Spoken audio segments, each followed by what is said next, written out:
Thank you for listening to the Council of Institutional Investors Voice of Corporate Governance, the number one corporate governance podcast in the U.S. as determined by Million Podcasts. I'm your host, Jeff Mahoney, General Counsel of CII. The purpose of these monthly episodes is to update CII members and the general public on significant developments in corporate governance and capital markets regulation and CII's related advocacy activities. This update covers a period from February 3rd to March 3rd, 2026. The following is my top 10 list of events over that period. Number 10. In February, the NASDAQ requested feedback on proposed changes to its NASDAQ 100 index methodology. Most notably, the exchange proposes providing fast entry for newly listed large companies. Under the proposal, if a company's market capitalization ranks within the top 40 current companies in the index, it will be announced as a fast entry addition to the index with at least 5 trading days notice and in addition to the index after 15 trading days. The company would be exempt from liquidity requirements and its inclusion would not require the removal of another company. NASDAQ also proposes to remove the minimum 10% float requirement for a company to be included. Comments were due by Friday, February 27th on the proposal. Number 9.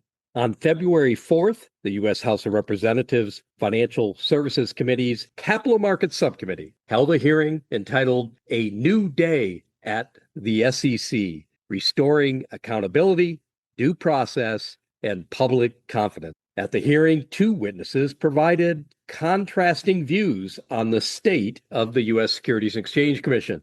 Benjamin Schifrin, Director of Securities Policy for Better Markets, said in his testimony that with respect to public companies, the SEC has fundamentally altered the relationship between public companies and shareholders. Schifrin added that the Commission has curtailed the ability of investors to have a say in how companies are run, made it harder for those investors to seek redress from corporate misconduct, and is planning to significantly reduce the information investors receive about the companies they own. Schifrin warned state and local pension funds, private retirement funds, and even individual retirement accounts are all going to suffer as they get less disclosure, less protection, and fewer remedies and chances to recover losses. Schifrin also accused the SEC of pushing retail investors into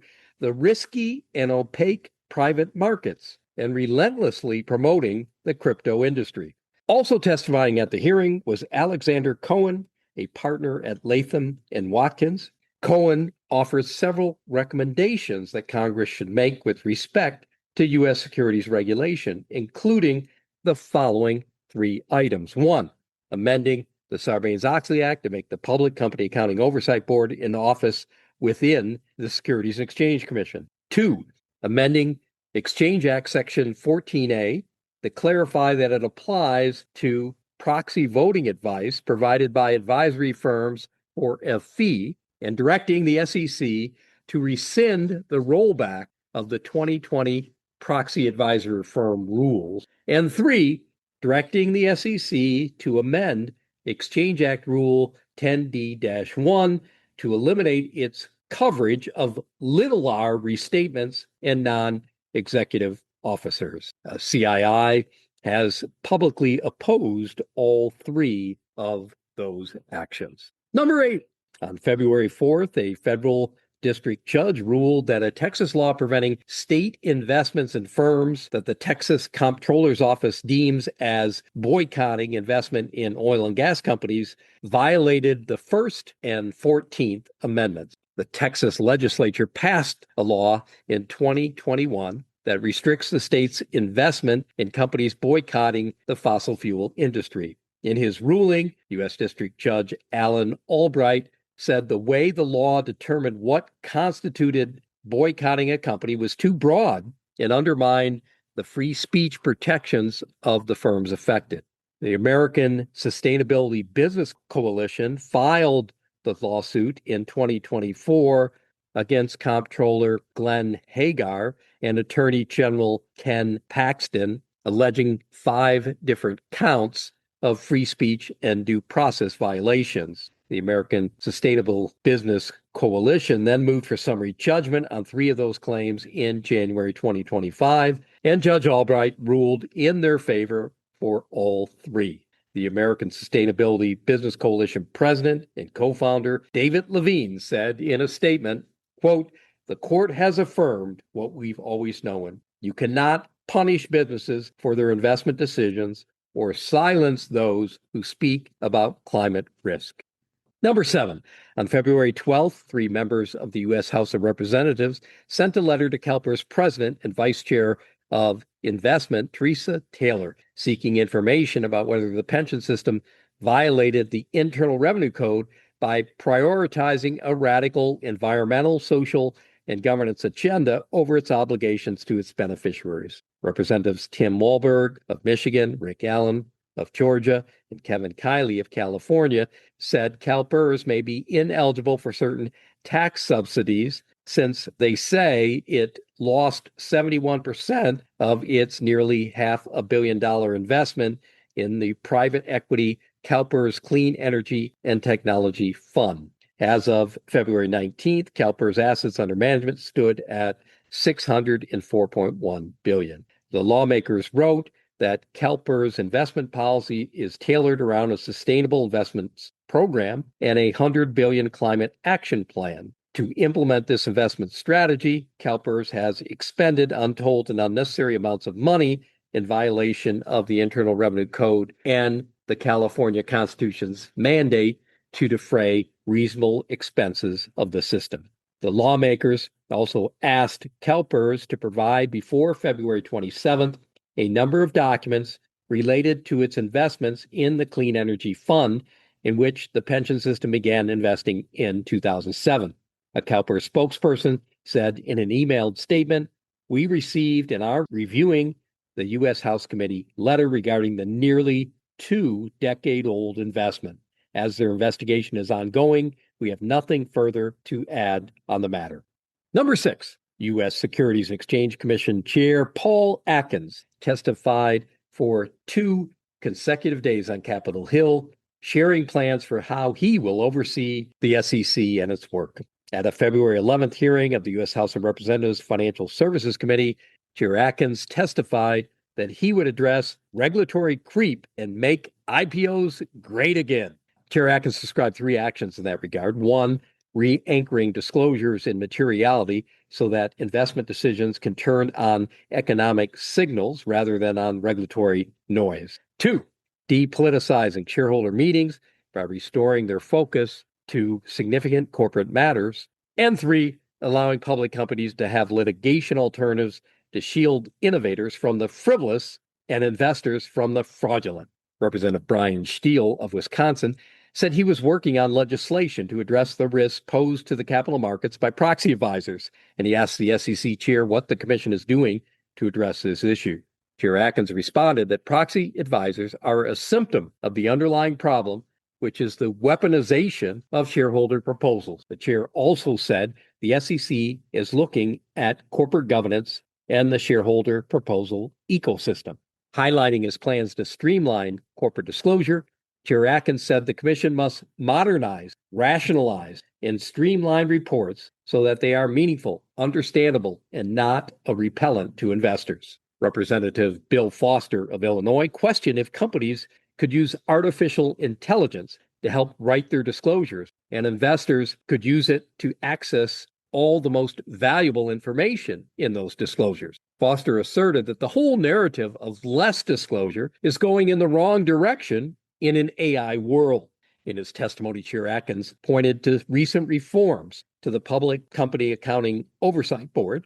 Chair Atkins noted that in January 2026, the SEC approved a PCAOB budget totaling $362.1 million, a 9.4% decrease from the prior year, including a 52% reduction in the chair's pay and a 42% decrease in other board members' compensation. Chair Atkins said the chairman and board members have already demonstrated a profound commitment to protecting investors and responsible use of such funds by accepting compensation much more in line with the ethos of public service. During a February 12th hearing of the U.S. Senate Committee on Banking, Housing, and Urban Affairs, Senator Bill Hagerty of Tennessee blasted proxy advisor firms, accusing them of pushing regulations through the back door. Senator Hagerty said, "The pattern here is clear.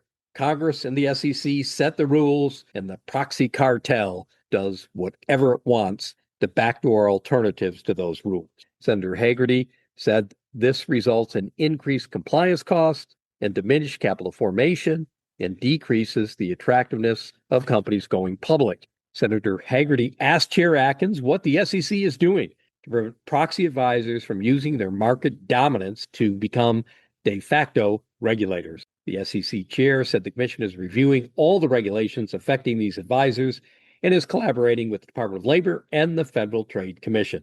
Both senators from Maryland urged Chair Atkins to pressure the Trump administration to get a full slate of Democratic commissioners confirmed to the SEC. Senator Angela Ashbrooks of Maryland said, "There's no reason this White House can't nominate qualified individuals to positions that safeguard our financial system." And Maryland Senator Chris Van Hollen noted that the Trump administration has not reached out to Democratic leadership on Capitol Hill to help fill the empty commission seats. Senator Van Hollen said, "This is markedly different than the procedures followed in previous administrations and even in President Trump's first term." Chair Atkins responded that he has publicly supported having a full commission. The 5-member SEC is currently composed of just 3 commissioners, all of whom are Republican appointees. On February 12th, ranking member of the U.S. Senate Committee on Banking, Housing, and Urban Affairs, Elizabeth Warren of Massachusetts, sent a letter to the U.S. Securities and Exchange Commission Chair Paul Atkins, posing questions about how the SEC plans to implement the executive order issued by President Trump on December 11th. That order directed Chair Atkins to consider revising or rescinding all regulations, guidance, bulletins, and memoranda relating to proxy advisors and shareholder proposals. Senator Warren requested answers to her questions no later than February 25th. Senator Warren stated, "Proxy voting is one of the most important ways that shareholders can exercise their rights and communicate with corporate leadership, and investors often work with proxy advisors to make educated proxy voting decisions." Senator Warren also said, "Ultimately, rather than a meaningful attempt to reform the proxy advisor industry, the executive order appears to be part of a multifaceted ploy by the Trump administration to weaken shareholders' ability to participate in corporate decision-making." Senator Warren warned that the effort ultimately serves to further insulate the management of public companies from investor input and accountability on behalf of corporate interests and executives who don't want to answer to their investors. Number 4, in a February 17th speech at the Texas A&M School of Law Corporate Law Symposium, Securities and Exchange Commission Chair Paul Atkins questioned if Texas's recent changes to its corporate laws might set an example for other states, and he offered some insights into how he plans to tackle disclosure reform. Chair Atkins said Texas has begun to build something that could offer an interesting alternative to Delaware through a framework designed to attract companies with shareholders who are eager to get back to basics with less politicization, abusive litigation, and overall drama. Senate Bill 29, which was signed into law by Texas Governor Greg Abbott on May 14th, would insulate directors and companies from litigation in at least 5 ways. 1, codifying the business judgment rule by immunizing corporate directors from personal liability for decisions made in good faith, with reasonable care, and in the best interest of the corporation. 2, prohibiting shareholders who beneficially own less than 3% of the corporate stock from bringing a derivative proceeding against publicly listed companies or any other corporations. 3, preventing plaintiff's counsel from recovering attorney's fees in a derivative proceeding if the lawsuit's sole outcome is that the corporation provides additional or amended disclosures to shareholders regardless of materiality. 4, precluding shareholders from submitting requests for email, social media information, text messages, or other similar electronic communications unless the communication effectuates some corporate action. And 5, permitting corporations to mandate in their governing documents that one or more courts in the state serve as the exclusive forum and venue for internal governance claims. The SEC chairman said Texas's recent amendments to its corporate laws reflect the idea that competition among states for domiciling corporations is a healthy function of our capital markets. Chair Atkins added, they remind us that state corporate law, working in tandem with the federal securities laws, matters profoundly to our economic strength as a country, and that through those laws we can rigorously protect shareholders without needlessly paralyzing companies. Chair Atkins then offered at least 3 examples of how he thinks the SEC should reform the Commission's current executive compensation disclosure regime, including 1, reconsidering the number of executives for whom compensation information is provided to appropriately calibrate the level of disclosure with the costs. 2, looking for ways to make pay versus performance disclosure simpler for companies to prepare and more straightforward for investors to understand. Number 3, modernizing the SEC's perks disclosure requirements to reflect how the world and security threats have evolved over the past 20 years. Looking at corporate disclosure more generally, Chair Atkins questioned the SEC's comply or explain disclosure requirements for matters related to corporate governance. Chair Atkins said currently the SEC must enforce evolving notions of best practice governance standards through what he considers regulation by shaming.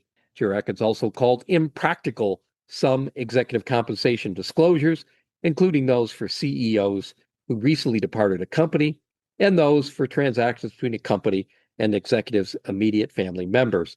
Finally, Chair Atkins said disclosure about risk factors has grown much too voluminous, and he offered suggestions on how it can be curtailed. Number 3, on February 26th, the staff of the Council of Institutional Investors issued research that tracks a continued year-over-year decline in the adoption of equal voting rights when reviewing initial public offering listings with dual-class share structures in 2025. Research also found a growing number of companies that continue to feature certain novel share structures. While the IPO market showed significant year-over-year improvements in 2025, the adoption of equal voting rights showed an inverse trend. Of the 81 new listings tracked by CII in 2025, up 29% from 63 listings in 2024, only 2/3 went public with equal voting structure. This represents a decrease of 11 percentage points from 78% in 2024 overall, and a record low during the 9 years that CII has monitored unequal voting rights. Similarly, CII observed a 30% adoption rate for time-based sunsets, a decrease from 43% in the previous year, and the third lowest adoption rate observed by CII. Among the 27 dual-class companies, CII identified 186 directors who enabled unequal voting rights structures and also serve on the boards of 61 other companies. Of those 186 directors, 2 directors served on the board of Duolingo. In addition, one company, StubHub, stands out for an unprecedented concentration of voting power as part of its September 2025 IPO. At StubHub, Class B shares have 100 votes, while Class A shares have only 1 vote. As a result, founder and CEO Eric Baker controls 88% of votes, despite holding only 9% of total shares, while Class A holders with a collective 91% stake have only 12% voting power. By inverting the relationship between equity ownership and voting rights, StubHub is formally designated a controlled company, which in turn exempts it from having board independence and other corporate governance best practices. 4 other companies, BlackRock Coffee Bar, IGMU, Netscope, and Via Transportation, also stand out for authorizing a third class of stock as part of their 2025 listings. At BlackRock Coffee Bar, Class C has 10 votes, while Class B has 1 vote. At the other 3 companies, Class C has no votes, while Class B has at least 10 votes. Although Netscope and Via Transportation have adopted a full time-based sunset, the 2 other companies have not. Those structures are highly concerning to CII due to the outsized influence that founders and insiders can exert indefinitely over those companies. Number 2, on February 25th, New York City pension funds and AT&T announced a settlement of a February 17th lawsuit filed in the U.S. District Court for the Southern District of New York. Under the settlement, AT&T agreed to include a previously rejected shareholder proposal in its proxy statement. The omitted proposal requests that AT&T's board adopt a policy that the company publicly disclose its consolidated EEO-1 report, which is a comprehensive breakdown of the company's workforce by race, ethnicity, and gender. AT&T had informed the Securities Exchange Commission's Division of Corporation Finance that it intended to exclude the proposal on the grounds that it pertained to the company's ordinary business. The SEC responded, saying it would not object to the exclusion of the fund's proposal based solely on AT&T's statement that it believed the proposal was excludable under Rule 14A-8. New York City Comptroller Mark Levine said in a statement, "Today's settlement is a major win for investors amid ongoing attempts to undermine transparency and accountability. It sends a strong message to other publicly traded companies." Less than a week after the New York City public pension funds filed their lawsuit, AT&T recognized clearly and swiftly that it must abide by the federal securities laws.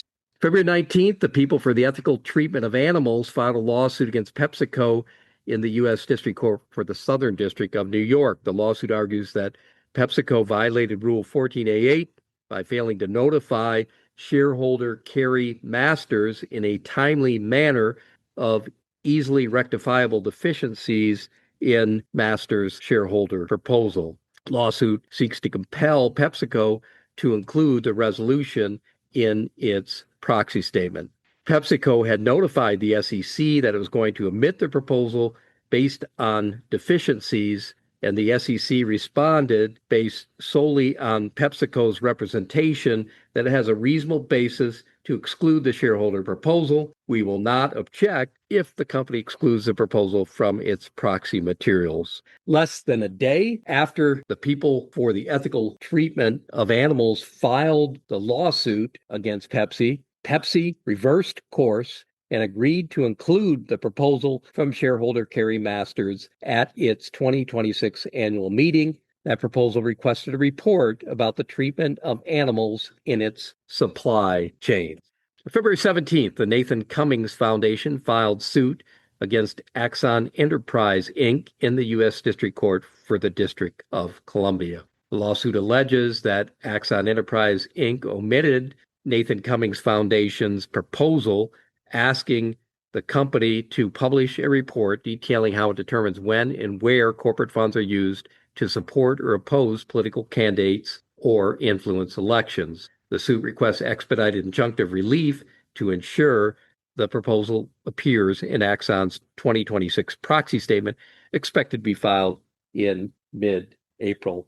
On March 3rd, U.S. District Court Judge Ana Reyes said that having reviewed briefs filed by both parties, she needs additional information to determine what difficulty, if any, a public company has in compiling its contributions. The court therefore ordered Axon to provide a witness or witnesses who can testify as to Axon's record collection and retrieval capabilities. The filing concluded with the court urging both parties to work together to draft a compromise shareholder proposal that satisfies plaintiff's request for a vote on making public Axon's political contributions while alleviating Axon of the alleged burden of potentially very granular disclosures.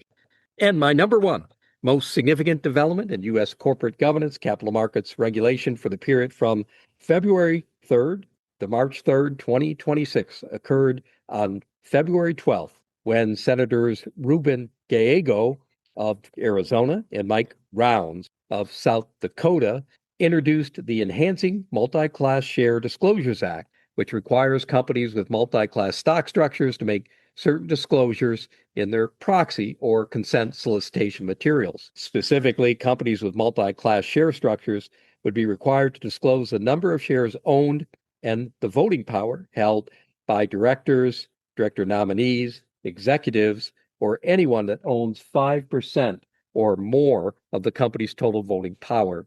Although some multi-class companies voluntarily provide this information in their beneficial ownership tables, many do not. The Council of Institutional Investors applauded Senators Gallego and Rounds for introducing the legislation in the U.S. Senate and issued a statement pointing out that when insiders hold disproportionate power without clear disclosure, shareholders cannot accurately assess risks or hold boards accountable. CII's statement added, "This bill will give other members the transparency they deserve, strengthen shareholder rights, and help protect the interests of long-term investors across the country." A U.S. House of Representatives version of the bill passed most recently in July 2025 with broad bipartisan support.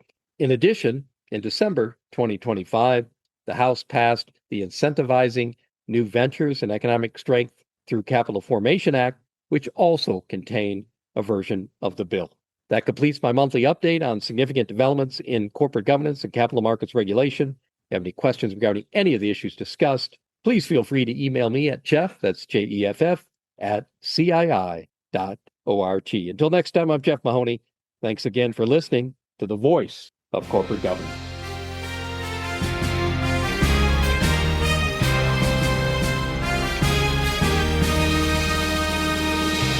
Thank you for listening to this episode of The Voice of Corporate Governance, brought to you by the Council of Institutional Investors. The Voice of Corporate Governance is a free, non-sponsored podcast that highlights critical developments in corporate governance and other important issues affecting institutional investors. The views expressed by those interviewed on the podcast do not necessarily reflect the views of CII or its members. For more information on CII and its policies on corporate governance, please visit our website at www.cii.org.